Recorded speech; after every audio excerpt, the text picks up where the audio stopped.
I don't know if any of you need to hear this, but the wind chill in Atlanta is getting disrespectful. It's actually been really cold for the last couple of days. It has gotten more cold, and it's supposed to be getting warm. I'm not here for it. It actually started raining like crazy, and now it's kind of stopped, and now it's just cold. I need the cold to go away. Anywho, so at the beginning of this vlog, I decided to go back to what I left the last vlog off and talking, but lag! Listen here, I don't know if you know, I don't know if you care, but the importance of this life choice of mine is that I've decided to show my fairy tale stan-ness. I am a OG bitch. I've started watching fairy tale when it first came out, and I've been following the fairy tale line for forever, and me and my friends are doing a fairy tale group. I'm so freaking excited, I'm so freaking happy, I'm so freaking lit. And the best part of this entire process that I do not plan on making this entire cosplay. You hear me right? Yeah, that's it. I'm not planning on making this entire cosplay from scratch. I'm going to buy it online. But the most important part of the cosplay, which is what you're seeing right here, I'm cosplaying Natsu Dragneel. Actually, hold on. Look at him. Look at him. He's my little stinky fart. This is actually from, like, before all the struggles. I don't even know where did I put him. Did I put him right there? Can he stay? Hell yeah. So, I'm going to be cosplaying Natsu Dragneel, and honestly, I'm really hyped, really excited, and very lit to be doing a fairy tale cosplay group, because I've always wanted to do one, but just never had the confidence to do anything like that, because I do not look like the character, and he's a very beloved character of mine, and I don't know what it is, but even though I tell myself, break those stereotypes, fight those things, still inside, I'm like, I don't look like them. And I really love this character. So I'm gonna be in my little bit of my comfort zone by cosplaying him. But one thing I decided to do to kind of give more of a, this is actually really warm, I'm taking that off. One thing I decided to do to get a little bit more of my comfort zone is by crafting a piece of him. I'm not making the whole cosplay, but what I will be doing is one, I'm going to style the wig. I don't know how that's going to go, because I'm not a wig girly. We'll see. But two, I decided to make his scarf. The scarf they have online is ugly. It's ugly as hell. That bitch is horrible. I don't know who the hell. I mean, it is just a scarf, but they put like the darkest lines I've ever seen in my life, and I do not like it. So I decided I'm gonna make my own scarf. And in the lore of Natsu, his actual scarf is made by his dragon father Igneel, that used his own skills from his body to make the scarf. That's why everything else on the motherfucking Natsu will burn, but the scarf will always stay.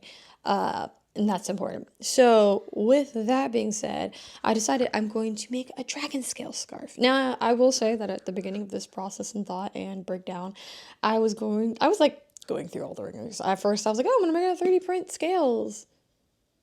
That's a terrible idea. Why would I think to do that? That's going to scratch the heck out of my neck. Then I thought, oh my god, I'm going to make it out of foam. Also a terrible idea. Do you know how hot and meltable foam is in this Atlanta heat? That's also not going to work, because this con is happening in the summertime. So no. So then I was like, okay, I obviously has to be fabric, but it can't just be fabric. Like, I got to do something with it. So then, because I didn't like how the fabric snake scales, like, I like those scales, but I just didn't like how they were turning out. I didn't like how they were looking. I didn't see any of them that was coming out white, and even the ones that were white were so stiff and sturdy, and again, just didn't feel like it was going to be something comfortable to wrap around my neck, even if I did cut it into the shape of dragon scales like I did for Fallen's Tale. So instead, I did a little bit of digging, and I'll put them somewhere over here. Their name is Vicious Frockery, and they have made a beautiful, gorgeous Princess Zelda dragon dress from the Tears of the Kingdom. And on the dragon dress, I saw that they did smocking specifically to make dragon scale smocking, and they put on the dress. And when I tell you, that's genius. And I was like, oh my god, I'm going to take this fabric and I'm going to do dragon scale smocking that was inspired by Vicious Frockery. A lot of it. I hope I'm hearing it tonight, because when I tell you, I'm so hyped for that. I love trying new skills and new techniques, and this is definitely a new technique, because I am not a stitch bitch. I am more of a prop hoe. So hopefully this new technique won't drive me crazy, but I really want to sit down and do a little bit of smocking and experience the process of smocking this into making my Natsu Dragneel scarf, which again I think is just honestly an important part to his character, and I feel like owning one for myself. I'm just making it for myself, honestly. I'm not even making it for the cosplay. It's just for me and my love of this character, as you can see. I'm going to get into the process of that at some point in this vlog that you will be seeing. And then also on the other side, I'm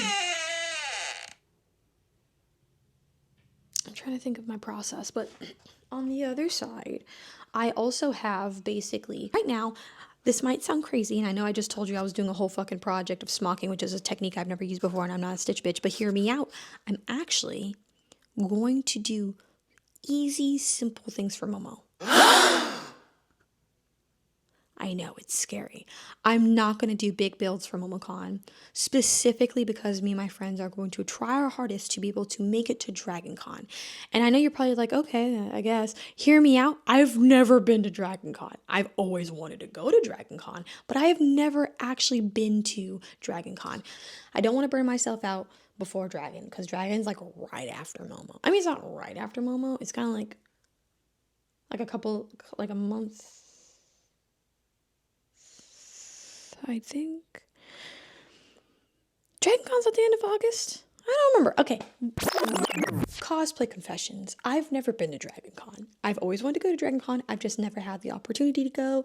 And this year I've decided to put my foot down and actually take myself seriously, because I told myself, with all this cosplay stuff, I was actually going to start putting more time and energy into trying out and experiencing other cons outside of the mundane, like all the time cons that I go to all the time. Mind you, I love my cons that I go to all the time, but I can't keep doing this. I have to start actually trying cons that I've never been to.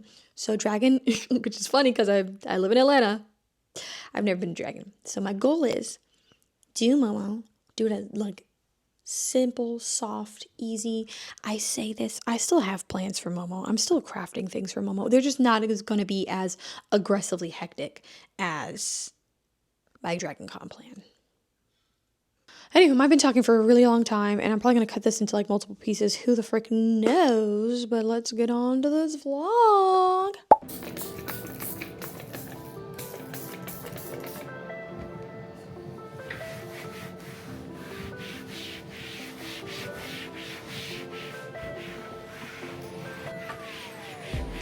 I'm probably shaking the hell out of this table.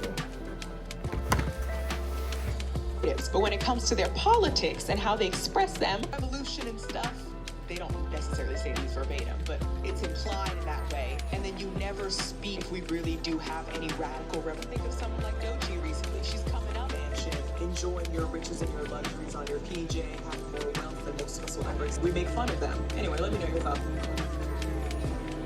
I might die. This is how long I've been talking. I'm over here stressed out and confused. Let me know your thoughts below. What would you do if you had $100 million? And start asking yourself. All you're reviewing once you leave a document that would change your life forever. There's obviously been some mishaps along the way. It has been a busy day.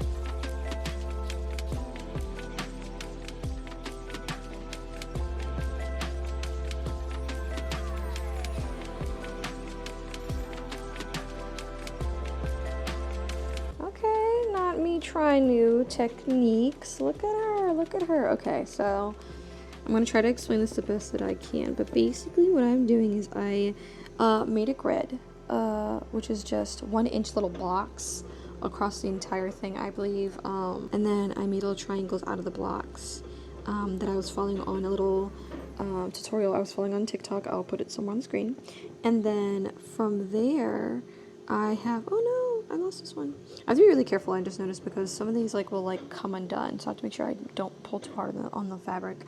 But from there I'm going to tie all the strings, and hopefully it's going to make a cute little pattern. we shall see. My schmibulok job, but you know, we do what we do. We do what we do.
Well, this is awkward.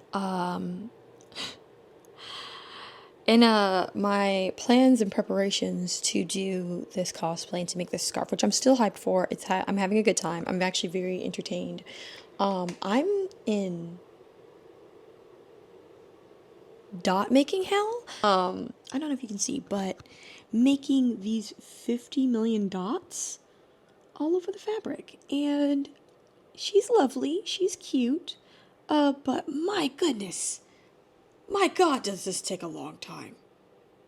I don't even know how many dots I've made, and I still have a good chunk of fabric left. Yeah, so, this is gonna take a minute. Hopefully not super long, but yeah, so far so good though. I'm very excited. I'm very excited for getting past this process of this part so that I can get to this actual hand sewing part, which I say that with excitement, but I feel like the same thing that's happening now is going to happen then, where I'm going to be like, yeah, and then I'm going to get like halfway through and then be like, I'm tired of this, Grandpa. So we're going to take this in small chews, small bites, and hopefully get through this process. But I just wanted to come and check in with you guys and show you the real experience, the real deal of making something like this, something like my cosplays, where it just, it takes the time. And it's very satisfying, again. It's very, like, ASMR-y, doing the same thing, even though it does get a little old making the same thing over and over again. Hold on. It does get a little old making the same thing over and over again.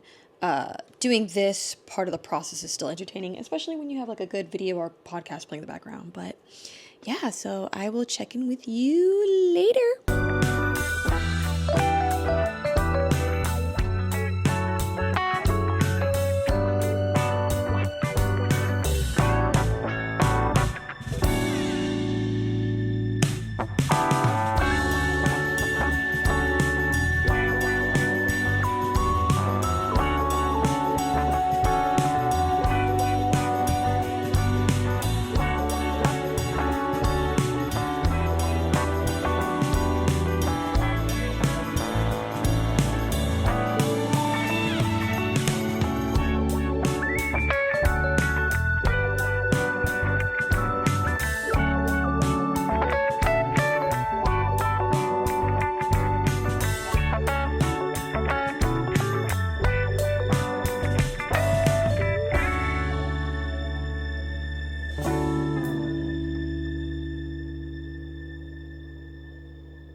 Okay, when I tell you, I just flipped it over and look how gorgeous she is.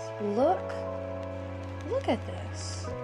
Like, obviously lighting is a big factor too, don't get me wrong. But also, like, the texture.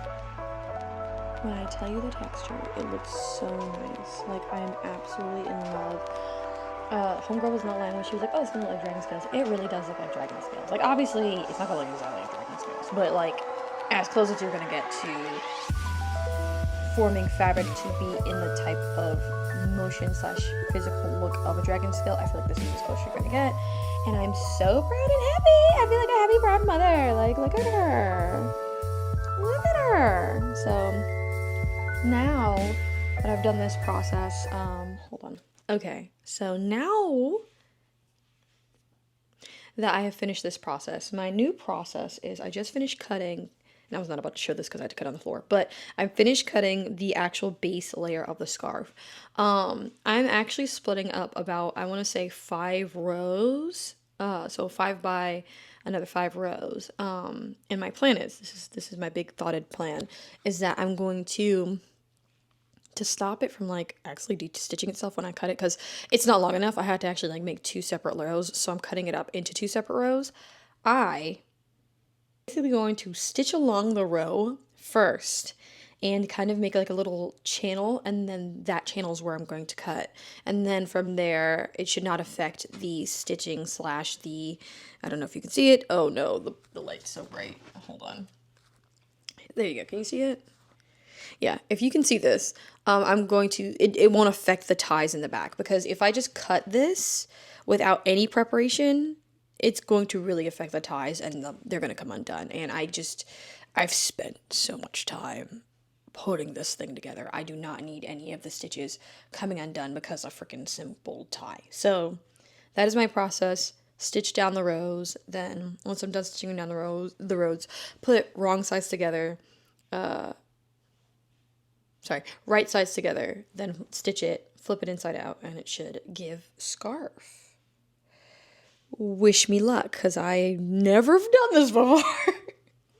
Yes, but hopefully this works. If not, I'll come back on here crying. Bye. A technical issue. This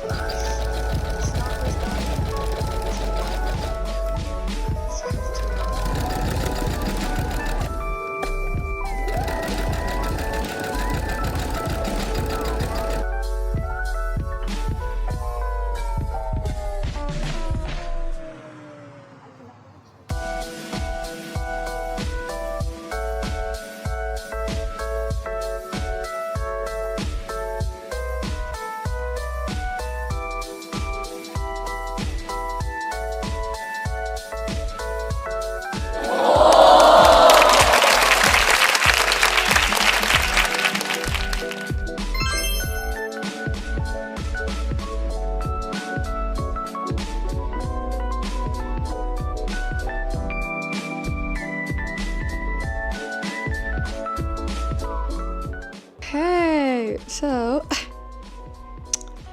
I hope you guys have enjoyed the vlog for this week. I am absolutely in love and enthralled with my Natsu scarf. It looks exactly how I wanted it to. She came out really cute, really beautiful. The texture is exactly what I wanted. I will put a video either here or here to show what it actually kind of looks like when I have the entire tutorial slash video put together and the entire process of everything. I'm so excited to actually do the rest of the cosplay, which, like I said from before, I'm not trying to burn myself out, so I'm most likely going to purchase it. I might show you a little bit of the wig making process, because it will be an experience for me and for you. But yes, thank you so much for coming and watching this vlog. If you like this vlog, please don't forget to like or subscribe. I hope that you enjoy yourself and have a wonderful, fantastic, amazing, scrumptious weekend or week or holiday or whenever the heck you watch this video. Bye!